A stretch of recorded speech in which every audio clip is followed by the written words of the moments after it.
Okay, so today I am fixing my 2002 Nissan Pathfinder right there. It has, well, it was surging. Now the engine just dies once it gets warmed up. And let me tell you all how it all happens. So this is the IACV right here. This is your throttle body. And what happens is you have coolant that runs, let's see if it'll focus. It runs from that hose right there, and then it comes out on this end, and there's a gasket in between this IACV and the throttle body. Now what happens is that gasket will leak, or in my case, there's a little screw at the bottom of this, and it started bursting out coolant. And I didn't know this. I was on a road trip to Texas and then back from Texas to South Carolina. And this IACV, this will be my fourth one that I'm replacing. And they're not cheap. But anyways, they short out. And when they short out, the ECUs, there's a chip inside the ECU that controls this and tells it how open and closed it should be to control your idle. And if this IACV gets burnt out, so does your ECU chip. So if you have this issue, you have to replace the chip and the IACV at the same time. Otherwise, one burns out the other. So, and I'll show you where the ECU is located.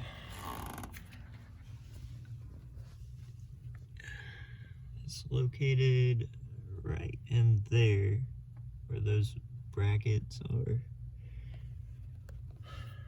All it takes is two 10mm nuts to get it out.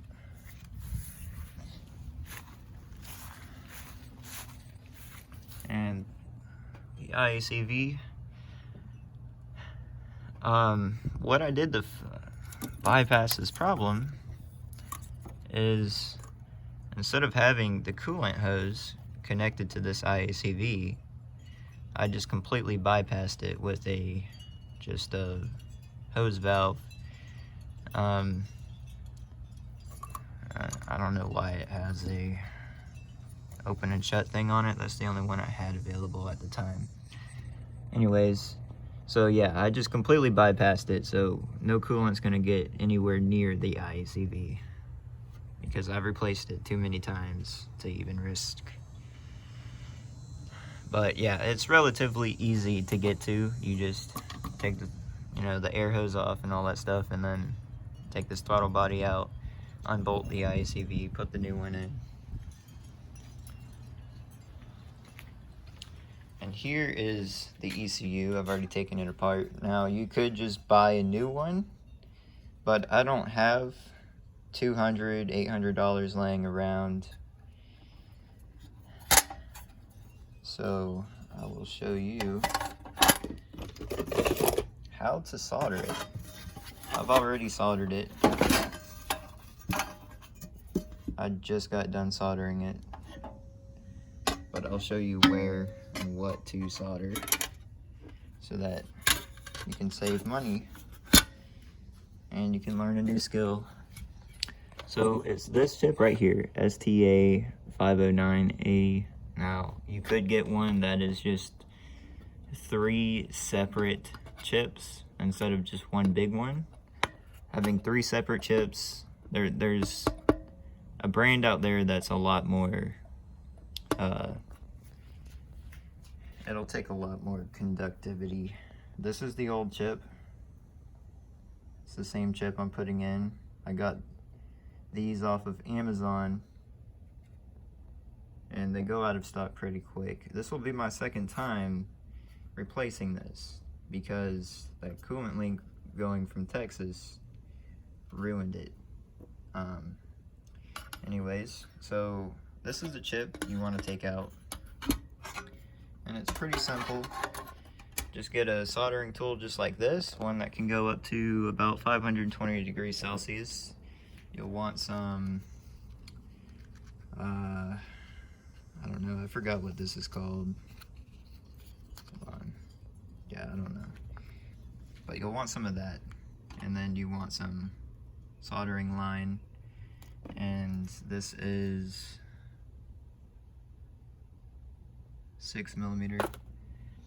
And then you'll want this guy right here so that whenever you're taking the chip out, you can, it's like a little suction tool.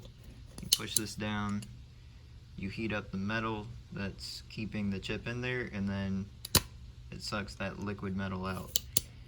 That way you can just pull the chip out. Now let's see. So this is my soldering job right here. That's, I mean, it's not expert level or anything. I only just learned how to solder just for this.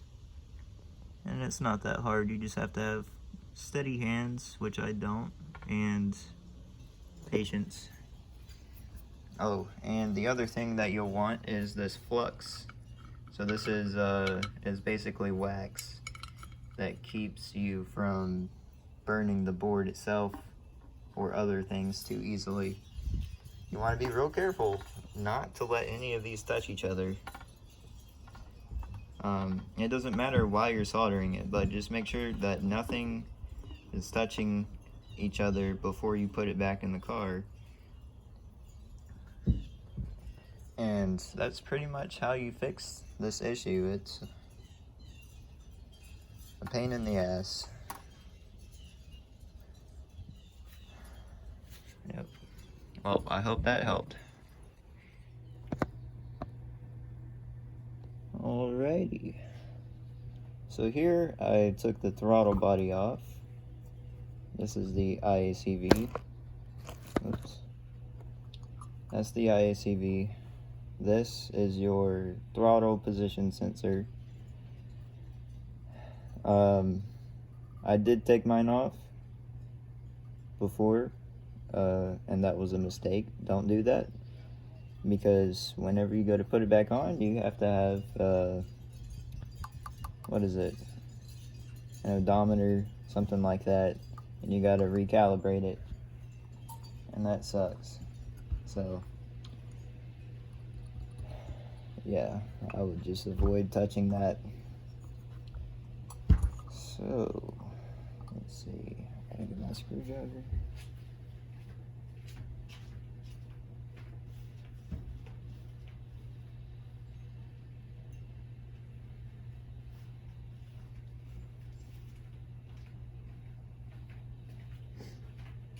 All right, let's go ahead and take this off.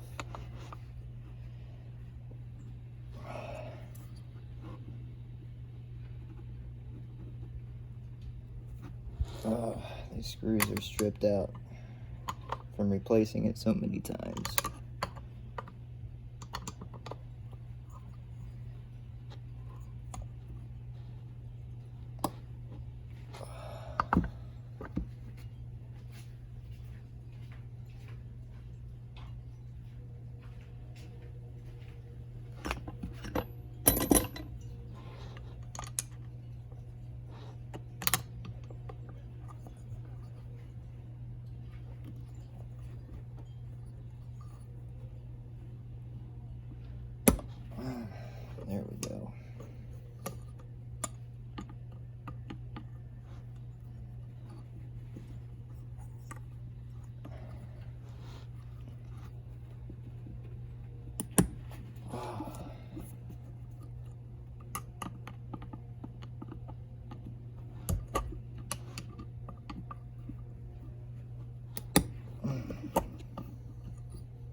Okay.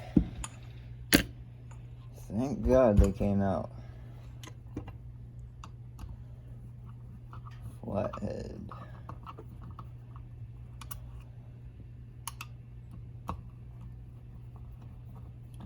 By the way, the IACV does not come with new screws.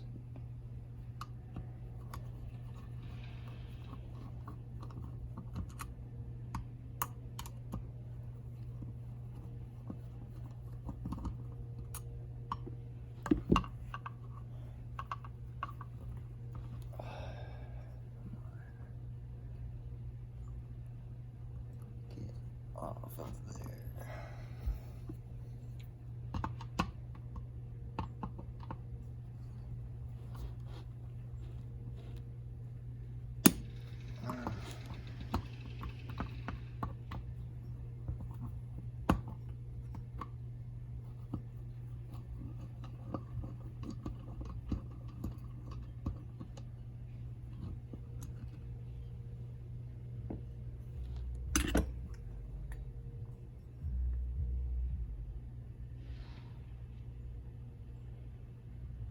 Yeah, so my IACV was leaking from this guy right here. And your IACV sits like this. And it basically sprayed from behind this onto my socket. Just like that. Yeah. So stupid. I would highly recommend just bypassing the IACV altogether. Just don't hook up the hoses to this. Hook the hose to itself. Put this hose and this hose together using a valve or something like that. Just bypass this altogether. I mean, this has hot coolant that goes through it, and the only reason for that is for people that live up north in the snow. It heats this guy up, gets any ice out of there. That's all that's for. It just heats up the throttle body and the IACV. And I live in South Carolina. It's hot as shit over here. There's no point in this.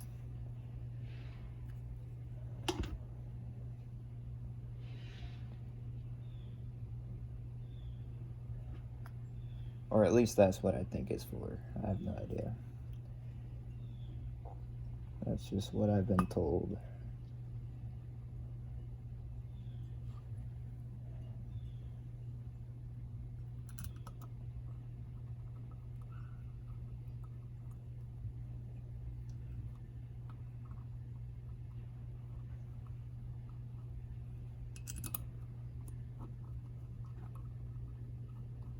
Yeah, you see, this is how stripped out my screws are. I don't know if you can see that. Pretty terrible.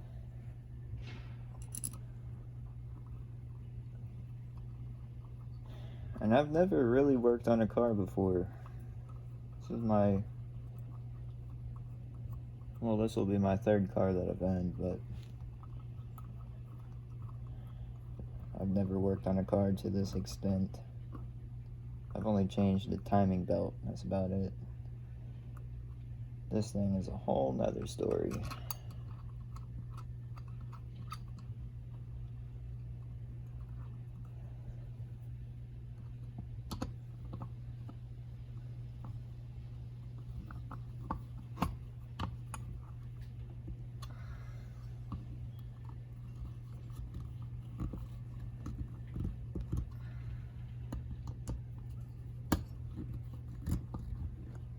I don't have a torque wrench or anything like that, so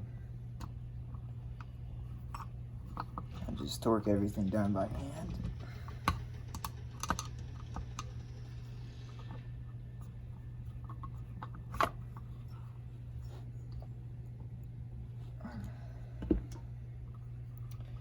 Okie dokie. Well, that's that.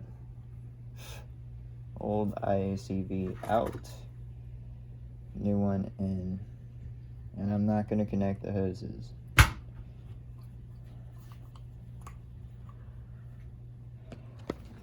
Alrighty, so I just got the throttle body installed. All it takes is an Allen key.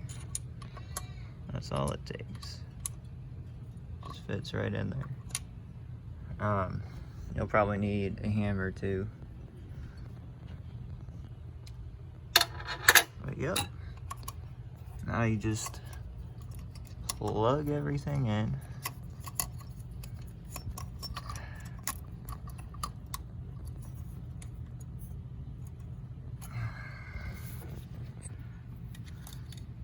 Gray connector on the bottom. This gray connector, I think, tells your transmission when to change gears or something like that. I'm not sure. It has something to do with your transmission. This one right here, I don't know. I think that's just the throttle position sensor. And I'll go ahead and put all this other stuff in here.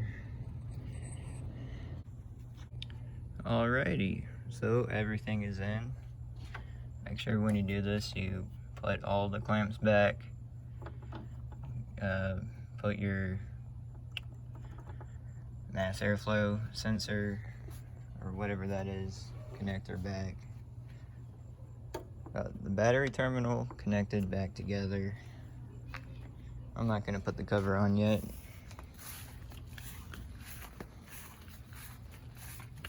Oh, let's see what it does.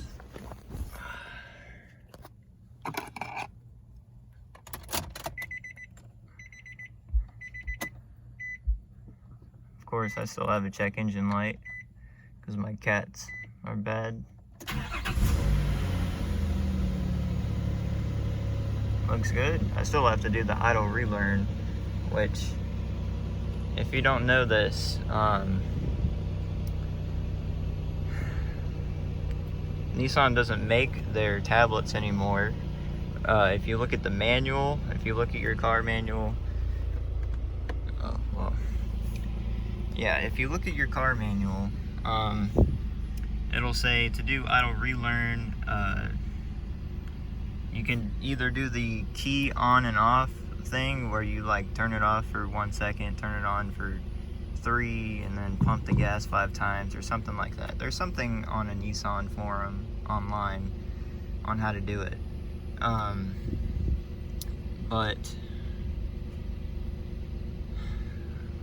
Somebody made a software that you can use called NDS II, which is Nissan Data Scan 2, and it emulates the Consult 2 that you would use to just plug into your ECU and then click on the idle relearn button. So easy, and a dealership's going to charge you about $175 for them to click 2 buttons on a tablet. The software does cost $60 though.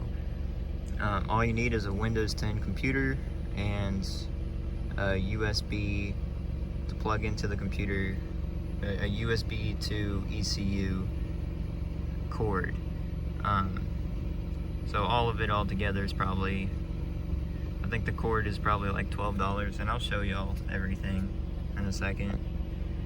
I'm just gonna go ahead and get everything ready. Okay, so here I got my laptop, and I have this cord right here, and you're probably going to need this exact cable because they're all built differently.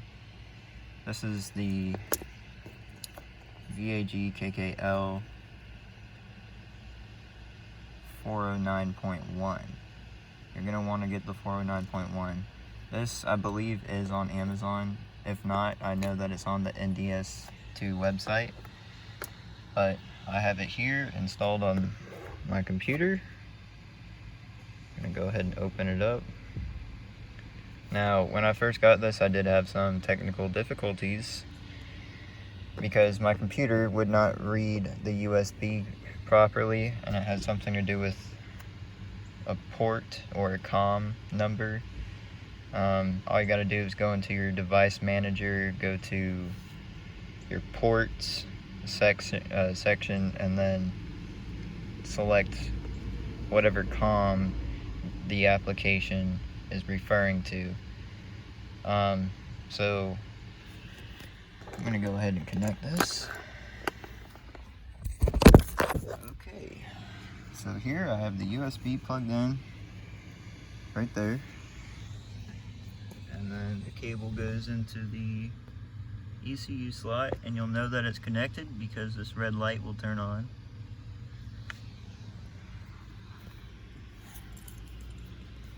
And now you get your key, turn your vehicle all the way on, and normally my car would just die. It would just die instantly, but we just fixed that. Now we're just fixing the idle, so it idles at exactly 750 RPM at a timing of 15. That is what the manual says the default should be for this engine. So now you're going to click connect.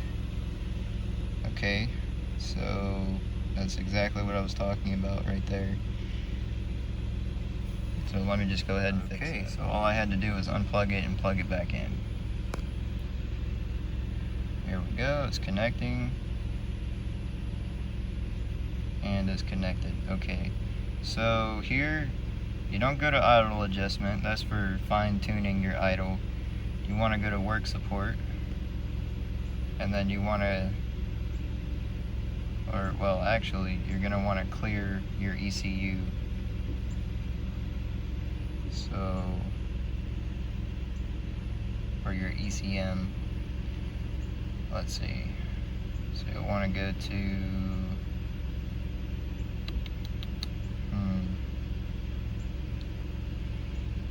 self-diagnostics.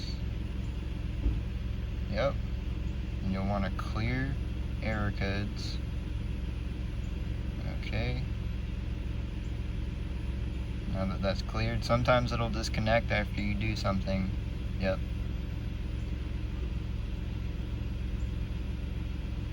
So go to work support. After you have a cleared engine code thing, click learn. Oh yeah, the other thing is, okay, so these are the requirements to do an idle relearn. I don't know if I meet any of these requirements. I know my transmission is probably warm. I did drive my vehicle about an hour ago, so yes, proceed. And here you can see my idle change from 1100 RPM to exactly 750. So it's doing its thing right now.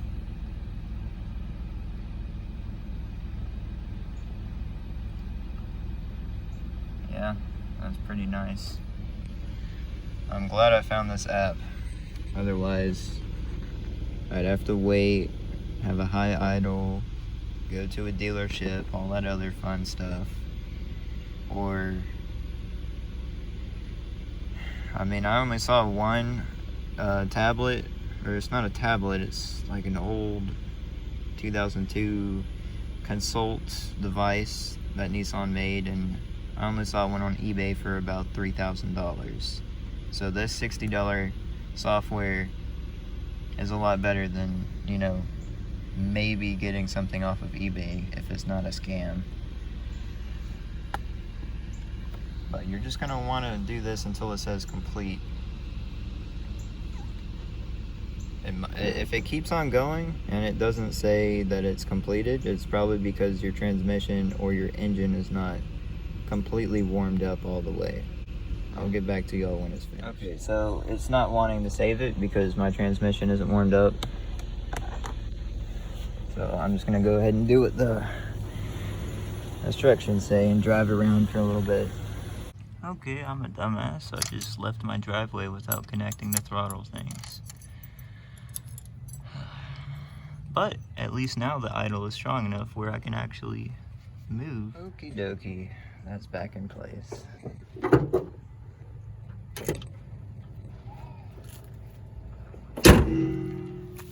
Okay, so I just went on a quick little 2-minute drive.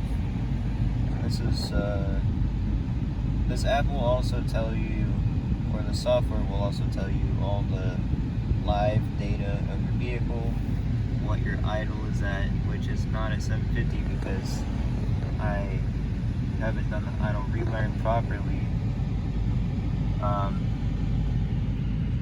And here you can see the yellow line. That's the bad catalytic converter that I have.